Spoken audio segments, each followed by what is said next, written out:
تجديد الكافة التلاميذ والتلميذات الأولى بكالوريا مسار دولي.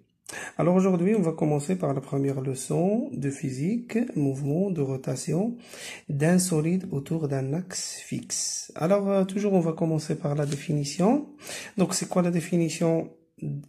Quand est-ce qu'on dit qu'un corps est en rotation? Alors un corps solide est en rotation autour d'un axe fixe si tous ces points décrivent des cercles ou arcs de cercle autour d'un axe fixe. بمعنى أن نقول أن الجسم في حالة دوران إذا كانت جميع نقطه لها مسارات دائرية autour d'un axe fixe. Voilà par exemple comme ça. Je vais donc dessiner un repère aussi ici x, y, voilà, où c'est l'axe autour duquel, le point autour duquel on aura cette rotation. Alors voilà, concernant le repérage de ce point matériel, donc qui va faire le tour autour de cet axe fixe. Voilà, par exemple, je vais considérer là le point M0. À un moment donné, il va arriver ici, je vais le nommer M1. À un moment donné aussi, c'est M2, et ainsi de suite. Donc, pour décrire un mouvement de rotation autour de cet axe fixe. Voilà. Donc, le repérage, dans un mouvement rectiligne, on repère par X et Y. De X et Y. في حركة مستقيمية. Alors, dans un mouvement de rotation, non, on repère avec d'autres éléments. Donc maintenant, lorsqu'il va se déplacer le point de M vers M1, voilà, il va décrire un arc. Voilà, là c'est un arc.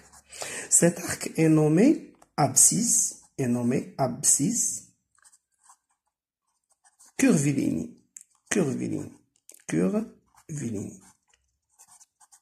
Voilà, curviligne. Et son unité, c'est le mètre. Alors, cet arc, son unité est le mètre. Fois de M0, M1, M0, M2, M2, et ainsi de suite. Donc, c'est un arc. Alors, la première chose avec laquelle on repère un point d'un solide en mouvement autour d'un axe fixe, c'est avec cet arc nommé l'abscisse curviligne. Alors, sa notation, c'est S. On le note S. Voilà. Alors, lorsqu'il va donner cet arc, alors, normalement, il y a un rayon. Et aussi, donc, on a un angle de rotation, là, nommé θ. Je vais le nommer θ, alors je vais l'écrire là. θ, c'est un autre point de repérage nommé abscisse curviligne. Abscisse, non, c'est pas curviligne, c'est angulaire. Alors, voilà, c'est angulaire. Voilà, son unité, c'est le radian. Voilà. إذن فاش نبغيو ندير le repérage d'un corps en rotation autour d'un axe fixe, on doit savoir l'abscisse curviligne, S, l'arc de rotation, et aussi l'angle de rotation. L'angle de rotation, c'est θ, et le nommé abscisse angulaire. Alors maintenant, donc, on va chercher la relation entre ce θ et ce S et θ. Voilà, la relation est très simple. Quelle est la relation entre les deux? La relation entre l'abscisse curviligne et l'abscisse angulaire, c'est très simple.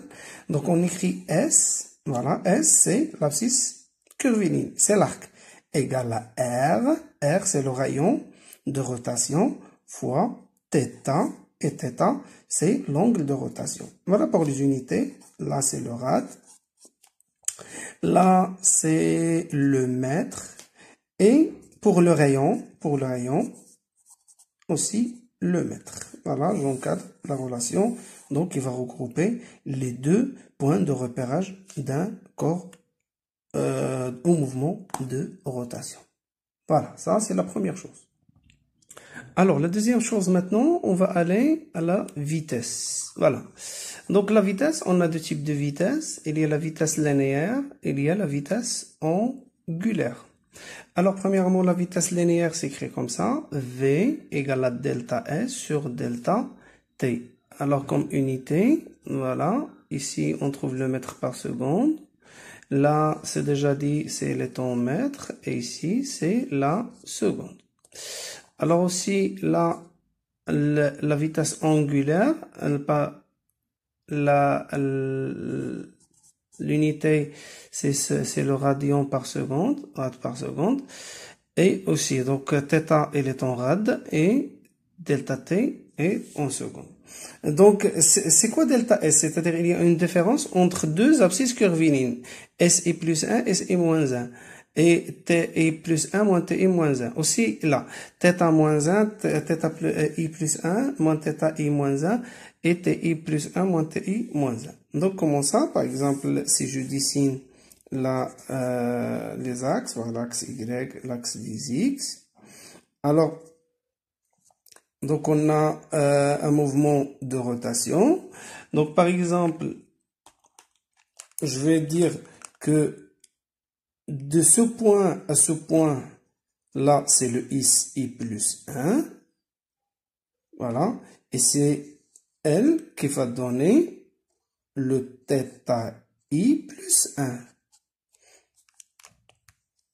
Moins, voilà. Alors, je vais prendre une règle et trouver cette distance entre ces deux points. Alors, aussi, de ce point à ce point, voilà, par exemple, c'est le θ I moins 1. Voilà, c'est θ I moins 1, par exemple. Voilà.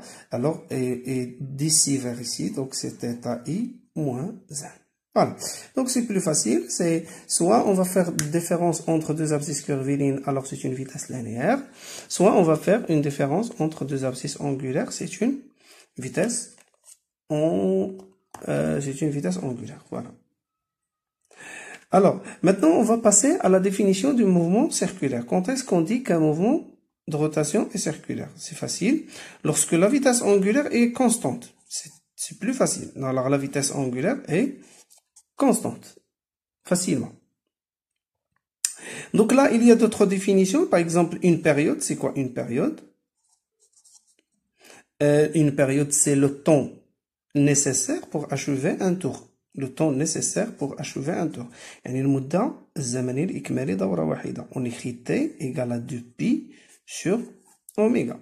Voilà. Là, c'est le rad par seconde. Et là, c'est la seconde.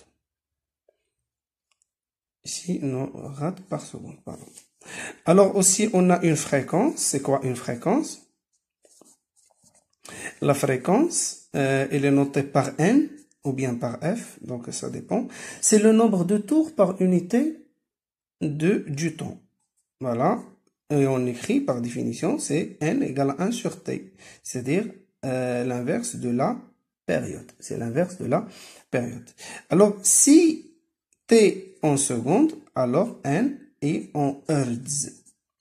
C'est le Hertz. Entre parenthèses, c'est Hz. C'est comme ça qu'on note l'unité. Voilà. Alors, donc, la période, c'est le nombre de tours. La période, c'est le temps nécessaire pour achever un tour. Et là, c'est le nombre de tours par seconde ou bien par unité du temps.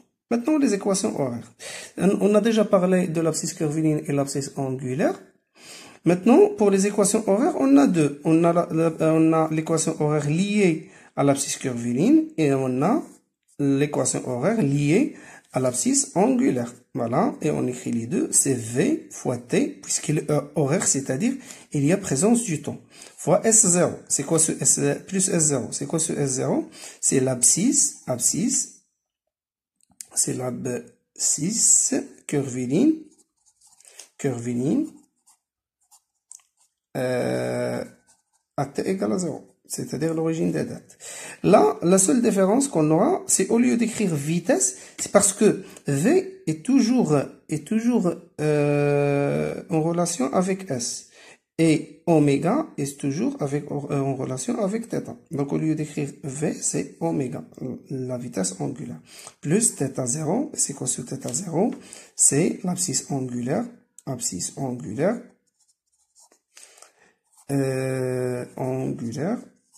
à t égale à 0. Voilà. Donc, lorsqu'il est demandé de savoir d'écrire les équations horaires, donc juste je dois remplacer la vitesse V, et je dois la trouver par cette relation.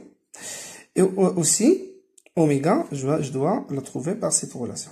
Donc, j'ai oublié une chose. Quelle est la relation entre la vitesse angulaire et la vitesse linéaire? Voilà, une relation est très simple. La relation entre les deux, c'est que V égale à R fois oméga. Voilà. Là, c'est le mètre par seconde. Là, c'est le rad par seconde. Et là, c'est le mètre. Alors, voilà ce que vous avez dans cette leçon de rotation d'un corps autour d'un axe fixe. Voilà, à la prochaine.